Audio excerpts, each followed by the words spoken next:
When my mom would go to work, she would just try and blend in with the people. But when she steps foot back into our household, it's strictly Guyanese. At the beginning, there was conflict sometimes. The way that he was brought up, it's like, well, my grandmother's grandmother said this works, so this is what we do. After the makers continue into diaspora, across borders, we sit with the first generations and their families, building life away from home while carrying Guyanese heritage into new land. We're going to start with your age and where you currently reside. I am 34 and I live in UK.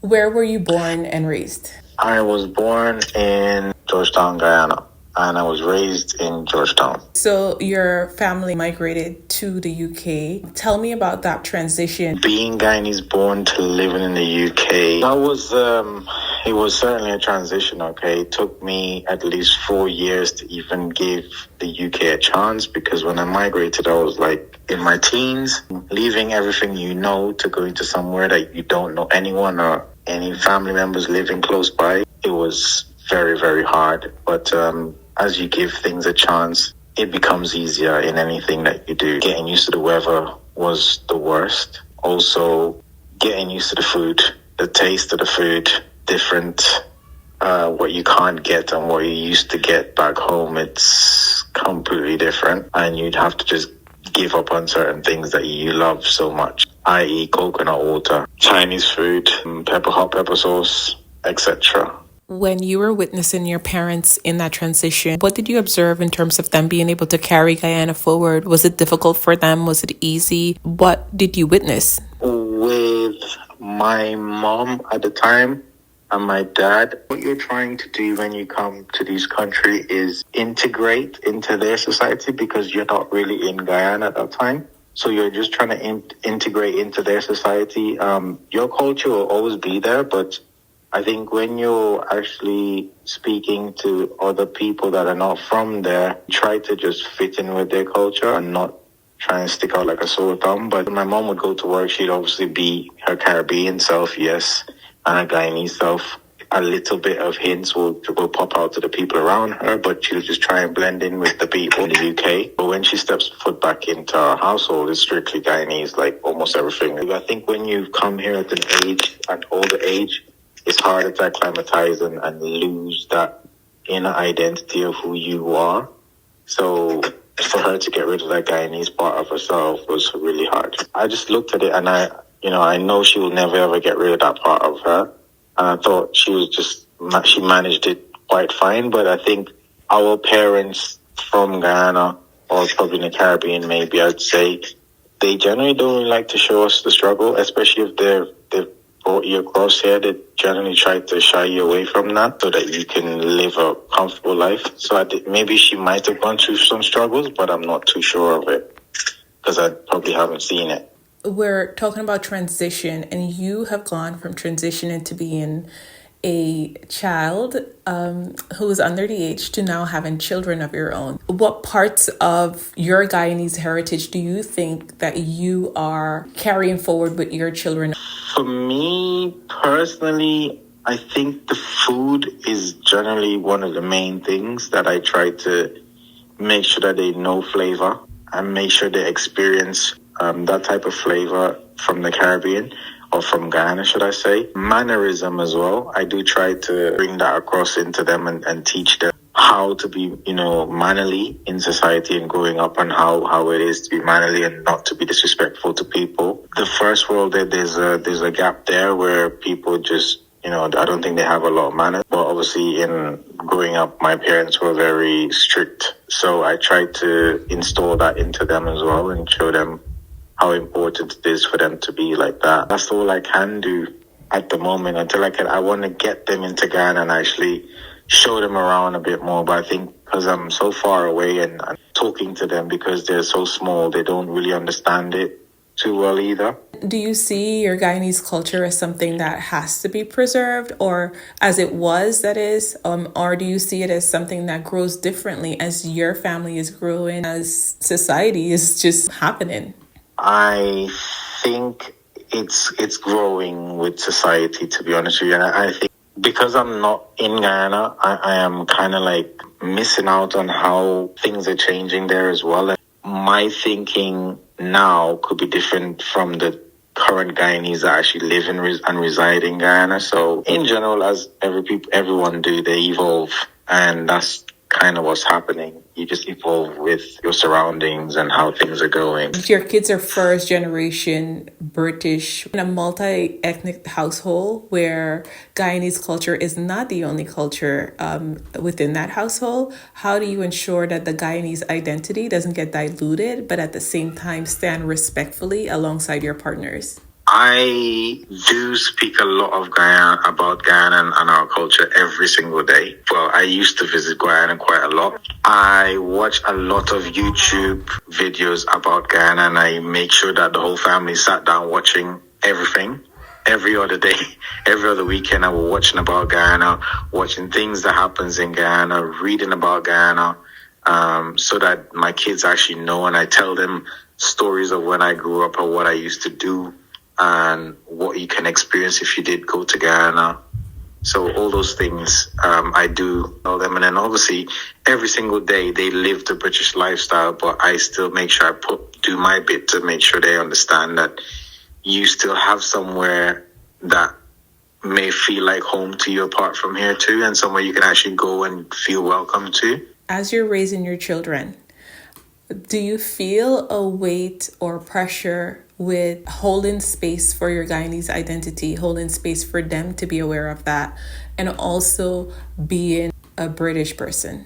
No, I don't feel no pressure at all. When you look back on your mom's journey, going from being like fully Guyanese to living there, do you have a different sense of appreciation for the journey that she's taken?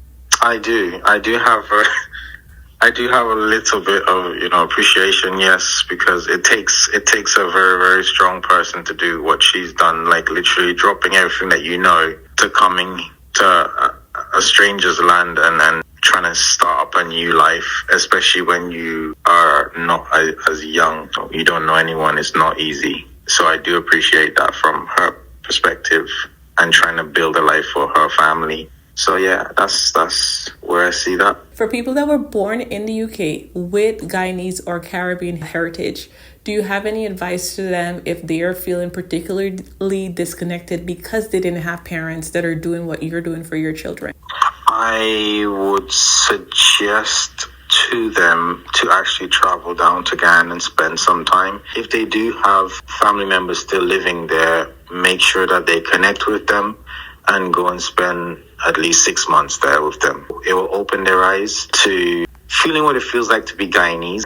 There is that feeling when you actually go to Guyana, it's just so welcoming. So that could be, that could be the thing that they're missing out on. Because when you're in the UK, it doesn't feel so welcoming at all. Everyone just gets on with life. Sometimes, as you said, some of their parents might not feel that connection with Guyana. They may think, once I've left Guyana, I've left for good. I don't care about the country. They might not want to pass that on to their kids. My other half is here.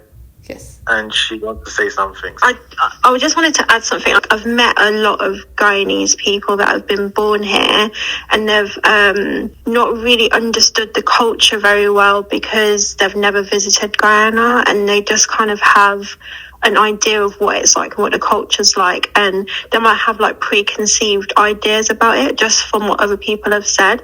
For example, I met a man a couple of months ago. He said he was from Guyana, but he had never been there, and I said, why have you not been? He said, well, it's very dangerous, I don't really want to go. And having a conversation about it, and I said, well, how do you know unless like you go there? So I think like just to follow on from what I said, like they should try and get their own idea and their own picture of what it's like, instead of kind of listening to maybe family members that haven't been there in a long time, because that kind of happens sometimes, doesn't it, where like the parents come here and they stay here for like 20 plus years, they have children, and then they never go back, and they remember what Guyana used to be like maybe. So just getting their own idea of it by visiting. Thank you so much for adding that in. And while I have you, can you tell me what it's like to raise children of Guyanese descent when you yourself is not from the culture? I would say it has its challenges, but then at the same time it doesn't, because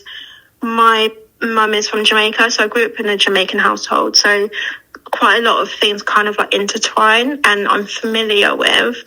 There are certain things that I'm like, oh, I've not really come across that before. So like we'll have conversations about it. And I don't know, it's really, I don't know. We have a lot of conversations. I think at the beginning there was conflict sometimes because I would be like, oh, I've never done that before. And I'm very much a person that's very much like, I want to Google everything. I want to like research everything. Whereas the way that he was brought up, it's like, well, my grandmother's grandmother said this works, so this is what we do. And I'm like, okay, but let's really sit down together and just like pick this apart to see. I'm that kind of person. So, and I don't know if that's because of how I've been brought up with the English side of me. I don't know. Super curious. You're raising these incredible kids and your partner is there right with you. And it sounds like you two have a good foundation of what culture is in a multi-ethnic household in London.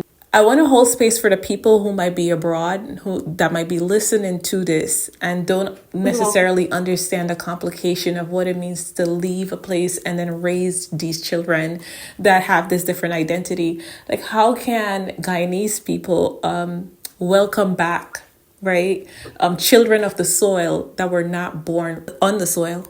I guess just everyone kind of being open-minded to like their different way of doing things and to respect each other's ways of doing things. Like maybe you might have a way of doing something, they might have a way of doing something, doesn't mean it's wrong, but kind of like having those open conversations about how we're doing things going forward, or openness and communication. Okay. Oh, that's beautiful. Thank you so much for chiming in. Like, that is so valuable and appreciated. No, that's okay. Thank you for having me. Of course.